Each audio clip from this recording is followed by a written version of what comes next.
Hello and welcome to Markout Moments SummerSlam Night 1 review, SummerSlam Night 2 preview. I'm joined by Pondwater Dave. I am, of course, Dollar Bill Dave, so it's the Dave and Dave show today. Dave squared. Pondwater, what did you think about last night? I didn't hate it. I didn't love it. After the Aldous Gunther match, everything was downhill after that. For me, that Aldous Gunther is going to be like what I'll be singing praises about for a while. It's everything I love about professional wrestling. When wrestling works, there's nothing better. Who knew that actually having a wrestling match would be a gimmick in 2026? I agree with you. I didn't love it, but I didn't hate it. There was a lot of filler, like always. Way too many commercials, like always. And I think it really just disrupts the flow of the pay-per-view so much, or I guess the PLE so much, that it just drives me crazy. I think it was said that, the show went about 7 to 10 minutes long. So 3 hours and 10 minutes. And overall, the in-ring product, I think we had 88 minutes of in-ring action. I was at a softball tournament, and we were there for 16 hours yesterday. So I had plenty of time to watch this. I watched it on my phone. But I had a break in between matches. I'm not saying you have to have one after the other. It doesn't need to be literally as soon as everybody is back to the dressing room, music hits. Right. But my God, it was a good, between the end of Liv Morgan and Io Sky, it was more than 10 minutes before music hit for the next match. Correct. That's a little long. But the matches themselves were okay. I thought Liv Morgan and Io Sky was a great match. I thought it was too. I actually really enjoyed the 6-man tag. Let's see, what was the Bleacher Report grades? I had them pulled up. I lost them. I like the 6-man tag. I didn't watch the women's match, the six woman match, because I knew I wasn't going to like it. It was not good. No, I don't normally, because I just don't get the Bellas. Never have, never will. And I'm not a fan. I've never been a fan. I've been consistent since day one. I don't. And I knew I wasn't going to like it, so I didn't watch it. So, I'm not a fan. There's nothing believable about the Bellas to me. I don't look at the Bellas and think, oh my God, they're going to kick someone's ass. I just don't see it. I did predict that either the Bellas were turning on Paige or Paige was turning on the Bellas. So nailed that. Yeah. But our grades right now, you got Bleacher Reports released their ratings for Night 1 SummerSlam. Io Sky versus Liv Morgan was a C+. In what world was that match a C+? That was a great opening match. Unless you're going to count off for the outside interference. I get that they had to do it, but it didn't need it. It didn't need it. They had to do it. But the main thing is every Judgment Day match is the same. And they've got a formula. There's definitely Judgment Day has been around way too long now. And you think about it, Dominic Mysterio at WrestleMania, 2 WrestleManias ago, was so over. He won the Intercontinental title. He ended up dropping that Intercontinental title to John Cena, then won it back from John Cena, is the mega champion in AAA, and he's Magoo on WWE TV right now. And they literally have, so you have the three women, you have Liv, Raquel, and Roxanne Perez. And then you have JD McDonough and Dominic Mysterio. I mean, everything about the original Judgment Day is gone. Yeah, and Dom didn't organically cool off. He was like nuclear hot, and it's like it's like they just kind of like forgot he was there. Yeah. Well, because they spend so much time not presenting any sort of wrestling on their shows. Now, C plus, no way. There's no way that match was anything less than a B plus. Yeah, definitely. And they started the show off great. It just, you're right though. If it's a Judgment Day match, you know what you're going to get. Right. A few weeks ago, I ranted on my podcast. Then that's why I've completely pivoted to Legend of Wrestling. I'm not gonna. There's plenty of podcasts that crap on AEW and WWE, and I don't want to be that podcast anymore. But it's the predictability and it's the reusing of, like, even when we talk about Hell in the Cell, there wasn't. I mean, you know that you're going to have you're going to use the stairs. You know you're going to use the chairs. You know there's going to be a ladder. We really didn't use the cage that much, and that was kind of disappointing to me. Yeah, we'll get to that. We'll get to that. But I'm saying there's a formula that we seem to be reusing. Nut shots are overdone. Black hoodies are overdone. Everything that they're doing, you shouldn't. You got to use things sparingly. And if you don't use things sparingly, there's no shock value to them anymore. Yeah. But you had, match 2, you had the Usos and Jacob Fatu versus Royce Keys, LA Knight, and Solo Sikoa. That was the only match where, and we got Darren and Matthew Elvis Presley here, but that's the only match where when I went through the odds yesterday, the Usos and Jacob Fatu were actually favored and ended up losing. I said, the way it seems, I said it looks like LA Knight's going to get pinned because for some reason they just can't seem to do anything with LA Knight. But LA Knight picks up the victory in a great match. Solo Sikoa seems to have some real fanfare behind him right now. Fans are really enjoying this new Solo Sikoa. So the main question is is it genuine or is he a plant for the bloodline? But match was great. Solo was over. He got the yeet going during the middle of the match, did a couple different things. It was great. Jacob Fatu still is a monster. I don't know how he's not pushed up because I would love to see some Obafemi Jacob Fatu stuff. Coach Keith's here. Match 3. And that match was given a B-. No way. That was a fun match. Crowd was into it. Maybe a little short for my liking. Oh, Solo got that pew over. Yeah. They needed to do something with him because Solo was Jacob Fatu in WWE before Fatu got there. Right.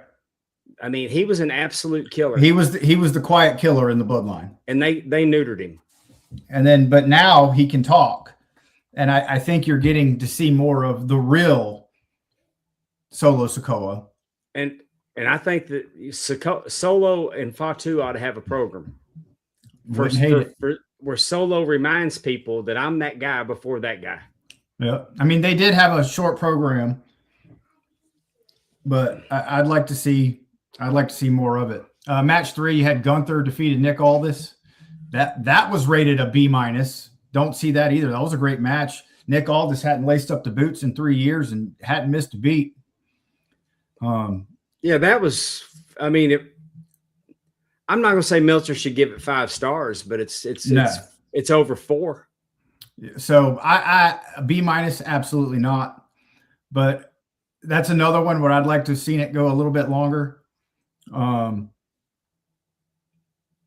Gunther is awesome, but I'd like to see WWE give Nick Aldis a chance. But as a heel, Nick Aldis is a better heel than babyface. Right, but Gunther shined him up.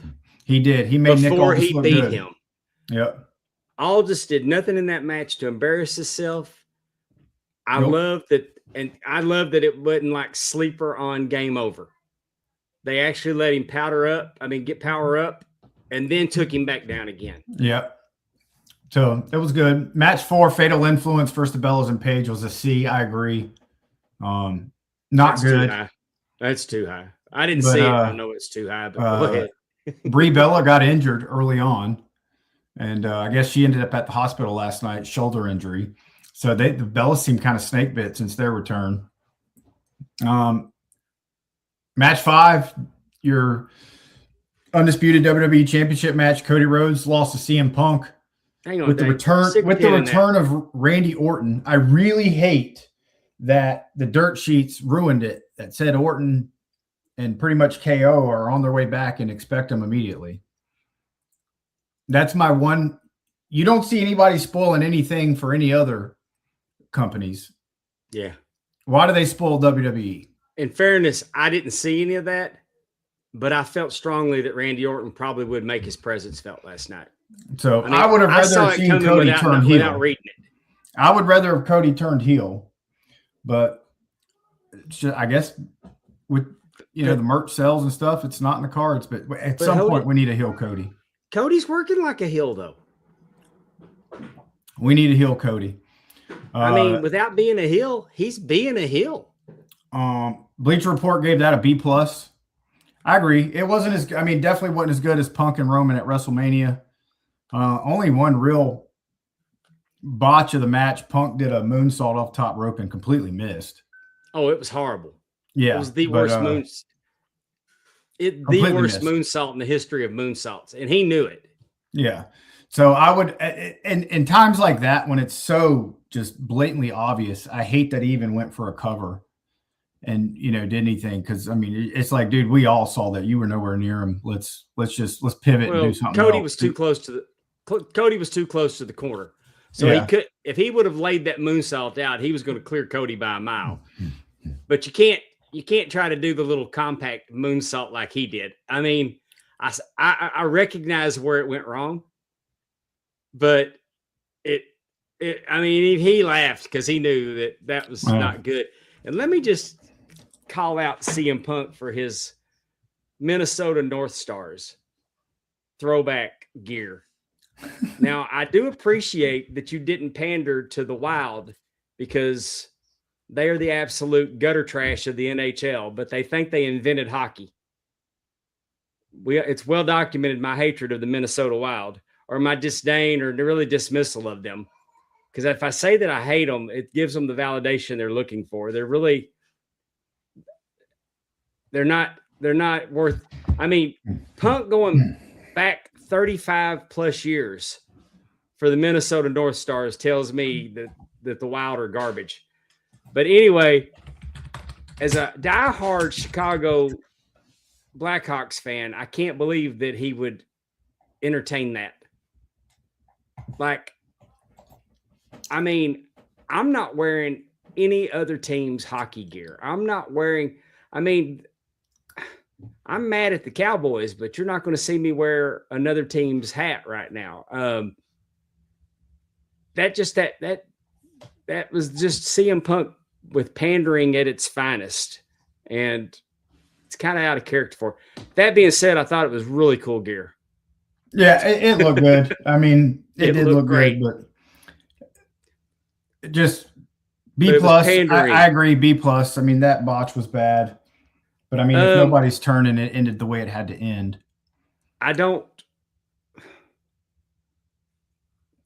If you're going to use Randy Orton, I would have preferred that Randy Orton just came in and RKO'd everybody. Punk, Cody, the referee, no decision.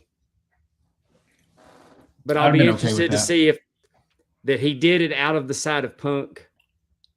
And until Punk finds out after the match that Orton did that. Well, he did find out because they did Punk was on after the post show and found out about it and basically said that he beat Randy Orton. He beat Randy Orton's mom, his dad, his brother, everybody else too. So we'll see what they're gearing up for. Our main event of night 1, Hell in a Cell, Obafemi versus Brock Lesnar, B+. I got about Yeah, the match went about as long as I thought it would. I thought it'd be longer than your typical Brock Lesnar match since it closed the show. Pretty neat spot with Brock ripping the canvas up, showing the hardwood, hitting Obafemi with the tombstone. Pretty sure Obafemi was supposed to hit his powerbomb on that wood, but kind of missed. But either that or Brock wasn't going to take it on the. Well, it looks like Brock looks like it was supposed to happen, and Brock was looking like, oh, we missed the spot. But overall, it was fine. The match was given a B plus. I agree on Bleacher Report, but I mean, I don't really know. There was no need for that match to be a Hell in a Cell because the cell wasn't really used other than the first like 2 minutes. They did the table spot out in the cage. They did the stairs, but I don't really see the cell. I'm gonna tell you, they missed an opportunity. I thought about this morning, Dave. They could have created a new structure for this. A heck on the deck. How about? I mean, Paul Heyman coined a phrase, "the master of the Broctagon." TKO is the same company. You could have put that. You could have put that in an octagon. Yeah. And called it the Broctagon. You could have done a different type of cage. You could have done like what WWE did back in the day with Ken Shamrock and Owen Hart. And but then, he could have called him out instead of for Hell in a Cell. No. Now you're gonna fight me on my terms in the Broctagon. Yeah. And I think that would have been that's an opportunity missed. Yep, I agree. So I mean, it could have been just a regular cage match. Yeah. So, but I mean, it just Hell in a Cell. That wasn't Hell in a Cell. I mean, obviously we, like I said in the group chat, obviously we knew nobody was going off the top of Hell in a Cell. I don't like anybody going off top of Hell in a Cell anyway with the new cell because it's way too damn tall. Now the old cell, I hate it because they put a platform up there for them to stand on. But this isn't the same Hell in a Cell that Shawn Michaels and Undertaker wrestled on, and Undertaker and Mankind. This is much bigger, and I mean, taking spots off that's just stupid. So make it smaller. It's just way too tall. But match was okay. It did a good job. It put Oba over. But I don't disagree with Bleacher giving it a B. Yeah, B plus. So overall, Bleacher Report gave the night a C plus. I mean, I think it was better than a C plus. It was a B. It was a spectacle. It was a good B. I mean, but the Brock Oba match was a spectacle. But I kind of think this is an attraction. How about that? That's what I'm. Since the last real pay-per-view that was just absolutely tremendous was I guess the WrestleMania where Cody won, WrestleMania 40. WrestleMania 39 and WrestleMania 40 really stood out. WrestleMania 39 night 1 was absolutely phenomenal. Night 2 had Vince McMahon all over it, and it was not as good. WrestleMania 40, much better. But since then, this is kind of what you're getting with WWE and their PLEs. They're just glorified Raws and SmackDowns now. But on to night 2, we got to rush. Dave's got a time crunch. But so we'll start night 2. Match number 1, Human Monies on a pole match. This is marketing because they have released Danhausen's Human Monies at Fanatics on the WWE shop. Yep. So this is a way because we're selling the kids Human Monies. Yep. So Danhausen versus Rey Mysterio. Rey Mysterio wants his money back. Danhausen's refusing. Human Money's on a pole. Judgment Day is going to be involved heavily. So what are we going to get on the Danhausen side? Are we going to get the mini Danhausens or what? We're going to get the mini Danhausens. Maybe Zack Ryder instead of Matt Cardona. Maybe we'll get the Miz. Maybe we'll get the Miz. Joe Henry going to be there. Maybe the Miz and Kip or Zombified coming out and helping him. I like that it's a pole match. Danhausen should not get a 1-2-3 over Dom, but I can see Danhausen getting the human monies on the pole and throwing it to the crowd. So here we go. Your odds for this match. Danhausen minus 400, heavy favorite. Rey Mysterio plus 250. I mean, I don't see how Rey Mysterio wins this match, especially with how they're pushing Danhausen. I mean, what did I say, Ray? I meant Dom. Keep saying Ray. Yeah, Dominic. Ray's not even his dad, dude. Yeah, Eddie is, right? So Dom Mysterio plus 250, Danhausen minus 400. I mean, I don't see any world where Dominic Mysterio wins this match. No, this is going to be set up for fun. Dom is going to play his part perfectly because Dom can do that.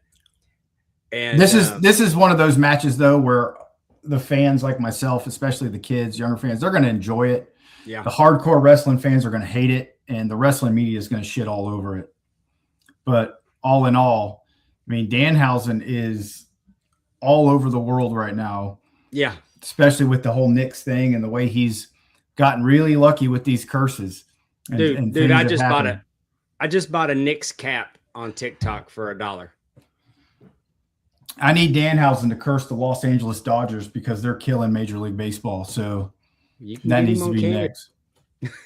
But match number 2, and I have no order or no idea what the order of the matches are. I just started out. So here we go. Match number 2, your number 1 contenders match for the undisputed WWE Championship, Finn Balor versus Sami Zayn.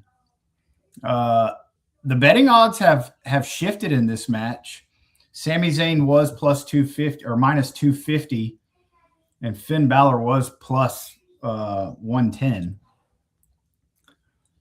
Now we have Sami Zayn as even money, and Finn Balor's minus 140 as a slight favorite. I don't know. This is one, I mean, I can't call it. You got CM Punk as a face. You know, you would think that they're going to gear up for Sami Zayn to get a return match. But at the same time, I mean, Balor's your first ever undisputed WWE champion. Got injured the night of and has been just never been pushed since. I feel like I'm with Coach Keith that I feel like it's Sammy on this one, Dave. I think Finn deserves better. But do we see the return of KO to help Sammy? That's what I'm wondering. Does KO come in and help Sammy? So, and then you set up the KO and Finn Balor feud? I don't think Sammy's going to win clean. Not a chance Sammy wins clean. There is going to be, well, Wade B85 says KO returns cost Sammy. Finn has history with Seth, and they may go that route. I mean, I would love to see. I think Finn Balor's time has passed in WWE. Well, the problem is I think it shouldn't be that way, but I feel like it shouldn't. He can still go. The demon character is huge, but the problem is he won the title in 2015, and then for 11 years, he literally won it 11 years ago at SummerSlam in 15, and for 11 years, he's been mid-card at best since. It's not just you, Darren. I thought that Darren says, is it just me or is night 2 card going into it anyway worse than night 1? I thought when they announced it, I thought 2 was the weaker of the 2 cards. I disagree. I actually like night 2. I like this match. I mean, obviously we're going to have a comedy match, but I like this match. I'm stoked for some of the other matches. We'll get there. Okay. But we'll, this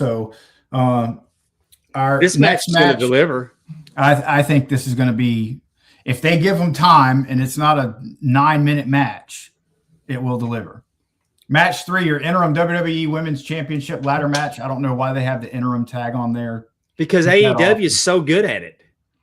Take that crap off and make them champion. Rhea Ripley's obviously injured. So you got Tiffany Stratton versus Jade Cargill versus Charlotte Flair versus Chelsea Green versus Lash Legend in a ladder match.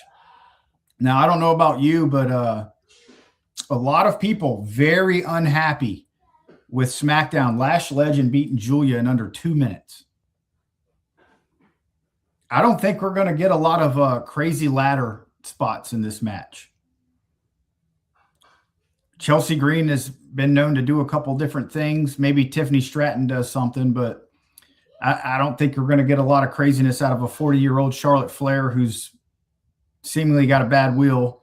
I mean, it's healed right now, but she's had a lot of knee issues. Jade Cargill, I don't see her doing a bunch of shit through ladders and tables. And Lash Legend. 3 out of 5 of these women are prone to injury. And it drives me crazy that WWE and it didn't just start. I mean, like Edge came back, got cleared after all those years, and then they put him in that wild ass match with Randy Orton. Yeah. I'm just saying, well, let's see if we can break them right out of the gate. The fan in me wants Chelsea Green to win this tonight. Same. So your odds for this match, Charlotte minus 300. She's your favorite. Number 2, which surprised me, but here we go. Chelsea Green plus 200. Really? Yep. Lash Legend plus 400, Jade Cargill plus 400, and Tiffany Stratton at plus 900. So I think it wouldn't shock me, and I'd be very happy if Chelsea Green wins the interim title tonight. But however, I don't see, even if Chelsea Green were to win the interim title, I don't see her as a long-term champion to where she eventually faces Rhea Ripley for that title. She will hold the belt for a short while, lose it, and then whoever she loses it to, Lash Legend or Jade Cargill or somebody like that, will then go on to face Rhea Ripley. But just for Chelsea Green is who I want to see win this. Yeah, since they've gone with this lunacy. Yeah, I'm not a fan of this at all. I think it's going to be Charlotte, and I'm going to tell you why. Because Charlotte and Rhea will be a marquee matchup. The interim versus the champion. And if we're doing this, I think that Charlotte and Rhea is a bigger matchup. You're going to feel like against anybody else that Rhea is the favorite. Yeah, and I mean, and Rhea can win. I mean, okay, Chelsea Green's your interim champion against Rhea Ripley. Unless she's going to shock the world and beat Rhea when Rhea gets back. And that's at no disrespect to Chelsea, because I think Chelsea's probably the most entertaining woman on the roster. She is by far. And probably top 5 in all of professional wrestling. I love Chelsea Green, what she does. And she's been doing it. She's been the best kept secret in wrestling for years.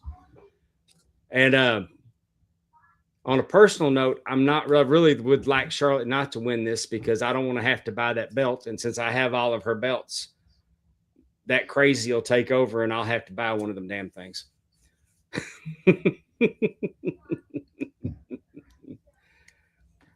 I hope you're right, Andrew. Andrew's saying Chelsea Green. I'd be okay with it. Match 4. This is one I'm looking for. Her husband had the same fate in Dallas 32, Wade. This is a match I'm really looking forward to. Another one that I think could end up being absolutely incredible. Your Intercontinental Championship, Penta versus Chad Gable. Chad Gable's done full circle. Hey, let me ask you, Dave, did ESPN do that gimmick last night where they gave the belt for the performance of the night? I don't know. I didn't see it. I'm just wondering because they got like ESPN belts they're going to give for performance of the night. And I was wondering if they did it. But I guarantee you if they do that this match is going to get one. Yeah, I expect this to be match of the night. Your odds, Gable minus 1,000, Penta plus 500. So Gable's a heavy favorite. Hometown Minnesota boy. He's got to win the title here. You know, he did the whole El Grande Americano thing, got hurt. Obviously, Ludwig Kaiser went in, did El Grande Americano better, and is really being pushed heavily in AAA. And I would expect him to win the Mega Championship from Mysterio in September. But Gable, it's Gable's time now. But Penta's incredible. But I just think, okay, he's had a long run. He's had a long, successful run, lots of title defenses. But it's okay to go ahead and lose this match to Chad Gable. And it's not going to hurt Penta in any way. I would not be shocked for Penta to retain. unless Penta's going on to something bigger. I think they can. I think they can go bigger with Penta. If they're going to put Penta in the world title picture, then definitely, by all means, put it on Gable. But yeah, Chad Gable definitely deserves it. And I'm excited. I am excited for this one. This is the one I had circled on night 2. Dominic wants the Lucha Brothers. Well, you're not going to get the Lucha Brothers because WWE doesn't give a shit about tag team wrestling, unfortunately. Match 5. This one's a head scratcher. United States Championship match. Trick Williams versus a returning Baron Corbin. Trick Williams is your favorite, minus 300. Baron Corbin plus 200. Not too crazy of odds. But I'm excited. This is going to be a good match. I think so too. But, I mean, do you have Corbin lose already coming back? Or is there going to be some kind of shenanigans at play? What happens? But, I mean, there's so many guys out there. This is one of those matches where, you know, I kind of expected if you're going to have a ladder match, it'd be something like this. And you can put Corbin in it. You can put Trick in it. You can put Carmelo Hayes in it. Some of these guys that have been on TV and been working with Trick. I mean, Trick can still go over, but. Let me ask you, Dave, last night, did it hurt Nick Aldis to lose that match? No. But he also didn't wrestle. He also didn't wrestle a rookie. Corbin doesn't have to go over to get over tonight. I agree. I just think that this is the ceiling for Corbin is your mid-card titles, Intercontinental or US. And, I mean, this is way better than Happy Corbin or Broke Corbin. You know, I like the lone wolf type Baron Corbin gimmick. Yeah, I think Trick's going to get by the skin of his teeth. I think that they're building Corbin to be a monster, but everybody doesn't have to be a champion. No. And I think that we're just going to establish, I think you're going to see a more vicious Baron Corbin tonight. I think it's going to be a great match. I am so high on Trick Williams. Trick Williams is like right now, Oba and Trick are my 2 favorite wrestlers in WWE. Yeah. I mean, I agree. They're 2 of my favorite. Like I want the furry United States belt. I want the white furry jacket for my man cave. I don't normally put there's very little current talent that gets a spot in the man cave. But I am so damn high on Trick Williams. He reminds me of Gino Hernandez so much. I think Trick's going to have a hell of a career for sure. Not sure where WWE goes. That's my one thing with Oba Femi right now is they've made him so dominant and so big and so powerful. Where do they go from here? Because, I mean, he can't always just destroy everybody. Eventually, he's going to have to get in matches with CM Punk and Cody Rhodes and Roman Reigns, and he can't just destroy everybody. You know, somebody made a good comment that a tornado DDT in NXT from Ricky Saints beat Oba Femi, but a tombstone pile driver on wood didn't. You know. So what are we doing now? Yeah, but Oba Femi could have been in AEW and shot 37 times with a machine gun and kicked out on 1.5.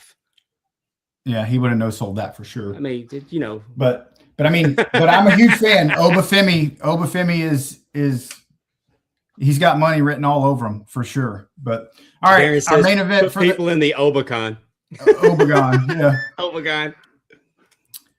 Our main event tonight, it's Oba. Roman Reigns versus Seth Rollins. This match was there. I mean, you know, Seth just came out and said, "I'm #1 contender." Obviously, they did it to sell tickets, but not a lot of. This one doesn't do it for me. I've seen this match. I could not give a less of a shit about this match. Yeah, this is the one where I don't care who wins. My main thing is if Roman wins, his ass needs to be on TV. If you want to be a part-time superstar like Brock Lesnar, then you don't get the belt. So, I mean, I see the story they're telling that Roman's never been able to beat Seth. But I'm with you. I mean, congratulations that Roman's got an agent that gets him such a great deal that he gets all the money in the world and he don't hardly have to work for it. Yeah. Now, he's done a good. I think that Roman's done a good job since WrestleMania this summer. I think he's been more present. He has. I think he's been fairly entertaining. I just don't give a shit about this match.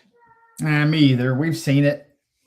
And if they're both faces, it's not the same. If this was a heel Seth Rollins and a face Roman Reigns, it's different. I don't know. This is shades of gray. I don't know which one's a heel, which one's. I don't think Roman's a face. They're I guess they're both kind of tweeners right now. But I mean heel. Who's the heel and who's the face is one question, but who is a prick? Both of them. Yeah, they're both pricks. So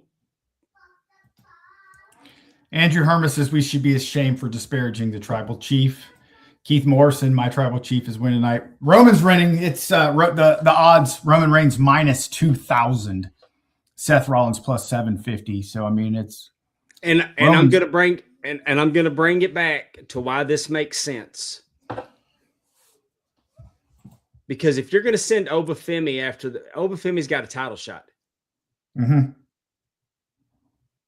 Roman looks like a bigger hill to climb than Cody or Punk.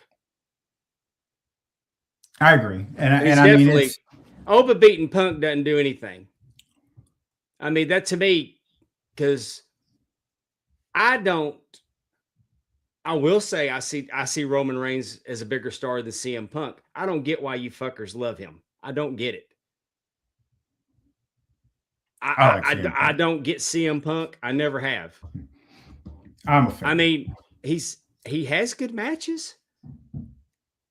I think he has good matches. He's great on the mic. I think he's the biggest. I think he's the biggest miss I think he is the biggest misstep in AEW history. That Tony Khan should have told the Young Bucks and Kenny Omega and anybody else that had a CM Punk problem to get the fuck out. We don't need you. Y'all go back to the Indies because this guy's going to make my company credible. And I will say that him leaving AEW, he would have been the biggest thing to help AEW. I agree. I think if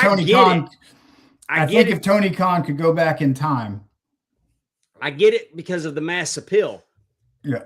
I'm not part of the mass appeal, but I do understand. I think if Tony Khan could go back in time, Jungle Boy would be gone. Yeah. Kenny Omega would be gone. I mean, because CM Punk in WWE is bigger than Kenny Omega in WWE.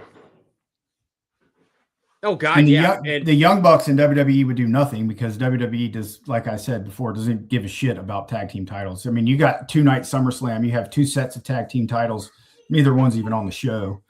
But I do need Oba to take the title from Roman.